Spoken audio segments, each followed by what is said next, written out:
Hello, beautiful people. Welcome once again to Tales by underscore Bless AB. If you're new here, you're most welcome. Go ahead and hit that subscribe button and tap the notification bell so you never miss any mind blowing African story on our channel. And to all my returning subscribers, thank you so much for the love, the comments, the constant support. You all are the heartbeat of this channel. Now, this is the continuation of The Price of Desperation, the story of Aisosa, the beautiful young girl from Okpela who strangely preferred married men and refused every proposal from single men. If you haven't listened to part 1, please go and watch it first so you fully understand today's episode. I'll leave the link right there in the description box. So sit back, relax, and let's continue the story. After her mother recovered, Esosa tried to return to her normal life, but something in her spirit had changed. She became withdrawn, cold, and often lost in thoughts. Her laughter disappeared. She turned away from single men completely and avoided them as if their presence irritated her. But strangely, she began attracting married men, men with wives and families. They came with gifts, promises, and money, and though she hated it, something inside her kept drawing her to them.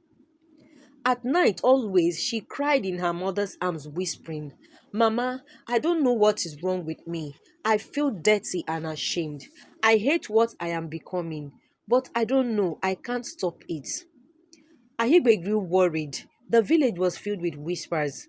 Some said Esosa had joined bad company. Others said she had been cursed. But Ahigbe refused to give up on her daughter. She prayed, she fasted, and took her to different pastors, but nothing changed. One day, she heard about a respected man of God in Benin City who helped people facing strange spiritual problems.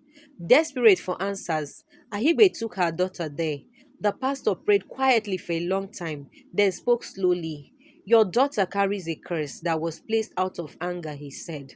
"The person who made it does not know it has fallen on the wrong soul."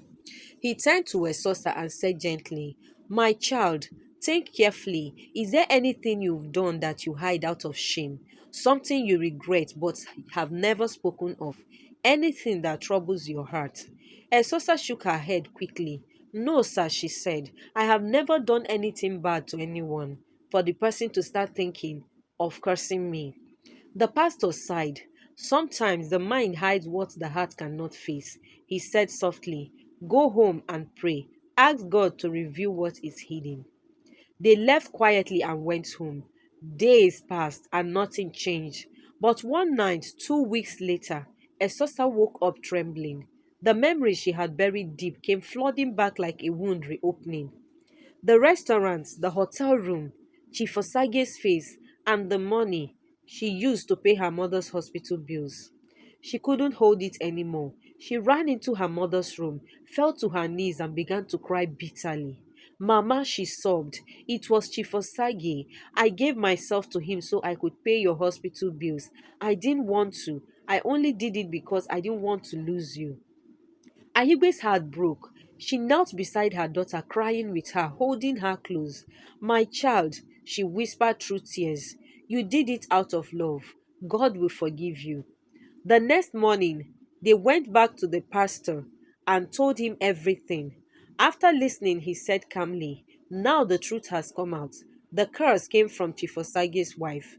But peace can only come through forgiveness. You must go to her, confess, and ask for her forgiveness. I will go with you." Meanwhile, in Benin City, Mrs. Idia Osagie had begun to experience terrible nightmares.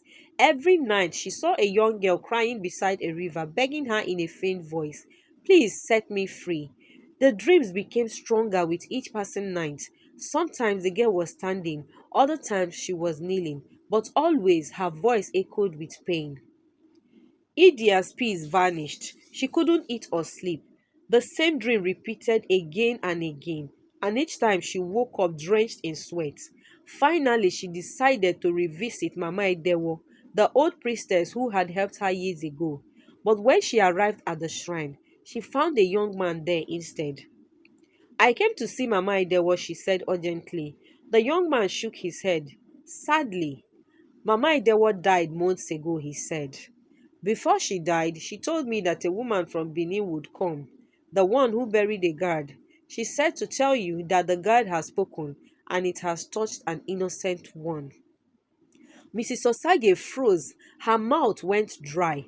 She returned home weak and terrified. That night, the dream returned again. This time, the girl was crying louder, her face pale and soaked with tears. 2 days later, a car stopped at her gate. Her maid came in and said, Madam, a woman, her daughter, and a man are here to see you. The moment Mrs. Osage stepped out and saw them, her whole body went cold. The girl standing before her, Aisosa, was the same girl from her nightmares. She gasped and held her chest. You? She whispered. You are the girl from my dreams. The pastor spoke calmly. Madam, this young woman came in peace. She was only trying to save her mother's life. She has suffered under the curse and seeks forgiveness. Mrs. Osage burst into tears. I didn't know, she said. I was angry, foolish, and broken. I only wanted to stop my husband from embarrassing me and also to punish those girls who knew he was married and still went out with him. I didn't mean to hurt an innocent girl. She turned to Esosa and wept openly. My daughter, I forgive you, not because you wronged me, but because I want peace too. The pastor asked if she still had the charm buried behind her house. Mrs. Osage nodded and led them there. Together they dug up the guard. It was cracked, leaking black liquid and gave off a horrible smell. The pastor prayed over it, anointed it with oil, and set it on fire. As it burned, a heavy wind blew through the compound, and the air became calm again. Mrs. Osage fell to her knees. I feel free, she whispered. The crying has stopped. At that moment, Chief Osage, who had been standing quietly nearby, broke down in tears. I am the cause of all of this, he said. My sins brought this pain upon everyone. Please forgive me. He turned to his wife, to Ahigbe, and to Esosa, tears streaming down his face. I am sorry. From today, I will change. I will give my life to God. The pastor placed his hands on his shoulders and prayed for him. That day, Chief Osage gave his life to Christ. He promised to live right and use his wealth to help others. From that day, peace returned to both families. The nightmares stopped, and Esosa became free. The strange desire that once controlled her vanished completely. Her mother Ahibe thanked God every day, grateful that her daughter had been restored. Mrs. Osage learned a deep lesson that pain and anger are dangerous when left unchecked, and Chief Osage kept his promise, becoming a humble, changed man. This is Tales by Blessed Abi, where every story teaches truth and celebrates African culture.